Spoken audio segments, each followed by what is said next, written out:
Hey, 10th graders, happy Monday. It is officially week 3, which is absolutely insane. It's been forever since we've seen each other. So I wanted to go through and do a little bit of an overview, check in and see how things are going and give you some tips. Okay, so this is week 3 video update.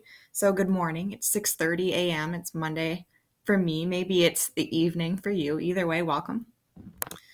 I wanted to start with my weekend update. So this weekend I got some really, really nice cuddles from my dog Gunther. We went on a lot of walks.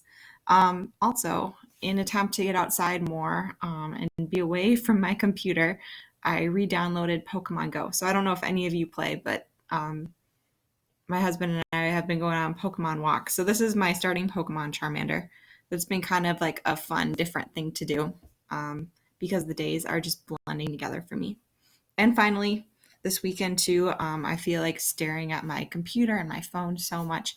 I finally invested in a pair of blue light glasses. So these are supposed to help with eye strain so you don't get headaches and your eyes feel good even when you're staring at a computer screen for forever. So there's mixed medical reviews if they actually work or not, but I'll keep you updated if I think they work or not. Maybe some of you have experience with the blue light glasses. Let me know.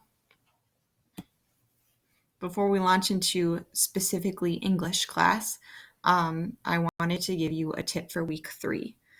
So something that I've been doing every Monday is making a little to-do calendar. You can do this through Google Drive if you want. I always do it on paper because I love crossing stuff off. But my advice to you is to go in today or sometime early this week, look at all your Schoology courses and write down all your assignments and make a plan for when you want to finish them. Once you have everything on the same piece of paper, it's nice because then you have all your information, all your classes, and all your assignments in one place. And then the nice thing about that is you don't get overwhelmed or you won't accidentally miss something. I also like how this specific sheet has goals for the week. So maybe you have all your assignments up here, and then you could have a personal goal or two or something fun that you can do to celebrate if you finish all your work. All right. Something I want to let you know is we do have hard deadlines, even though this is all online school and it's really funky. But my 9th graders specifically, about half of them didn't do any work for week 1. So I wrote them this message. I want to read it to you because it applies to 10th grade as well. All right, so it says, if you have a missing in the gradebook for any previous week, in the future on Mondays, so today, I will always close out the previous week and open the next week of classwork. Once the week is over, you cannot go back and complete old missing work. I'm not just closing previous weeks to be mean. It's because I want you to stay caught up with work each week and so you don't fall behind. Because we're only on week 3 right now, there's a little bit of grace. I'm going to keep stuff open through the day and then I will close stuff out so you can't see it anymore on Tuesday. Okay, so whatever has going in the gradebook today as a missing, it's going to be eventually converted into a 0. The exception for that, if you don't have access to the internet or if you get really, really sick and you're overwhelmed or there's something going on, we're still taking attendance basically like we were if you were to come to school. So if you're really sick, it's still really important that you call the school and the attendance line and you let them know that you're sick and they'll mark you in as excused absent. So you'll take a sick day and then we can give you an extension on it. Okay, so reach out to Ms. Zita or I if you're sick or if you don't have internet. If something crazy is going on in your life, then we can talk about an extension. So along with that, make sure you keep checking your grades. Ms. Zita and I, we've been working hard to make sure that the gradebook is still up to date. Okay, next. Something else Ms. Zita and I are trying to do to make sure that you feel communicated with and that you know just how well you did on assignments is on Schoology. For every single thing that you turn in that we grade, we put a comment in. Okay, so if it's a discussion forum, you're going to click on this little box and you can read your score for the assignment and also any comments that Mazita and I have that tells you why you earned your score.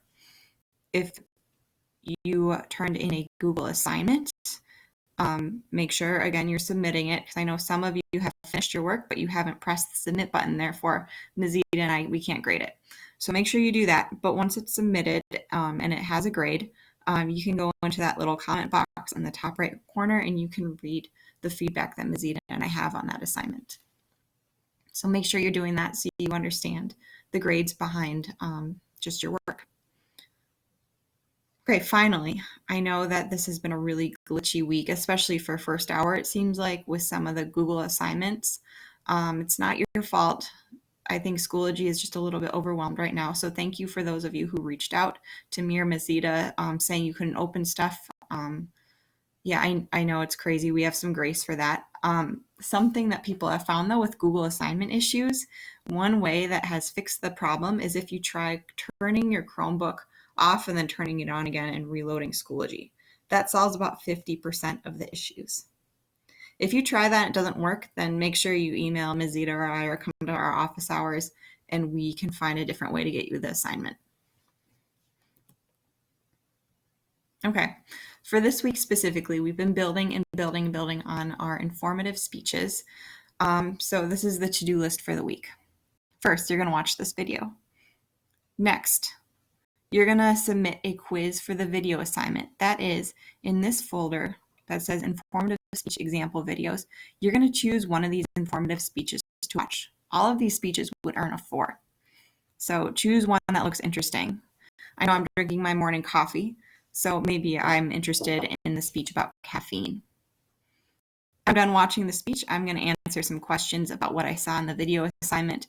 This is just walking through and the expectations for an informative speech, making sure that you can see them in action before you actually give your speech. You get unlimited attempts at this video quiz. So if you miss something, go and retake it. That's fine. I will look at your final test result. When you're done with that, you're going to click on this PowerPoint. This is going to give you directions for how to do your own speech, which you're going to do on Flipgrid, and I'll go over that in a second. Finally, when you're done recording your speech on Flipgrid, you're going to complete this Google assignment. It's called Audience Reflection. This is just a chance for you to go back into Flipgrid, watch a couple people's speeches, and do some reflecting on how well your speech went. So finally, to record your final informative speech, you are going to use Flipgrid, which is a website. Each hour has its own code, so you need to go into this slide to access this code. Okay, this is what Flipgrid looks like. Basically, you're going to have a little video of yourself, and you're going to record that video by pressing this green plus sign. Step 2, once you open that Flipgrid link, then you're going to read the directions, which are right on the Flipgrid link, and you're going to watch my example speech. Okay, so again, the requirements for this informative speech, it needs to be organized. That means your speech has a logical order. It follows the speech outline and note cards that you turned in this previous week. It has an introduction with an attention getter, 3 main points or takeaways, and then a conclusion. Don't just end your speech. So yeah. Next, it has to have good content. So you've done a ton of research. You've used our school databases. Something you need to do is verbally cite your sources. So if you found something from Britannica, you need to say, according to Britannica, 30% of people do this. That way we know that your research is valid and you're not just making up statistics. For delivery, the speech needs to sound practiced. You need to look and sound professional. So put on some real clothes, brush your hair, stand up, make sure that we can see your face as you give your speech. So the more confident you look and appear, the better your speech is going to go.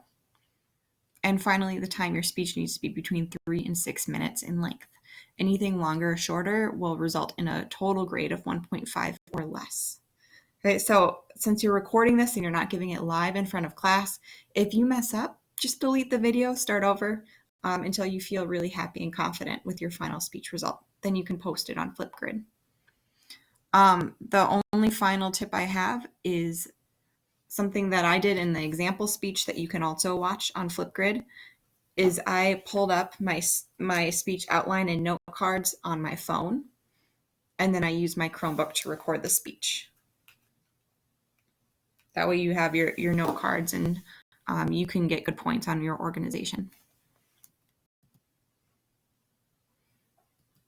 All right. So I'm just going to leave you with this quote, and then come to my office hours if you need help this week. But this quote says, "The hard days are what make you stronger." Again, we're still in weird times. I think that the longer this quarantine goes, the weirder the days feel. It feels like every day is kind of like a Monday here. The nice thing is I feel very well rested. I've been sleeping a lot. But the weird thing is it feels really hard to motivate. So good luck this week. I hope you find that motivation.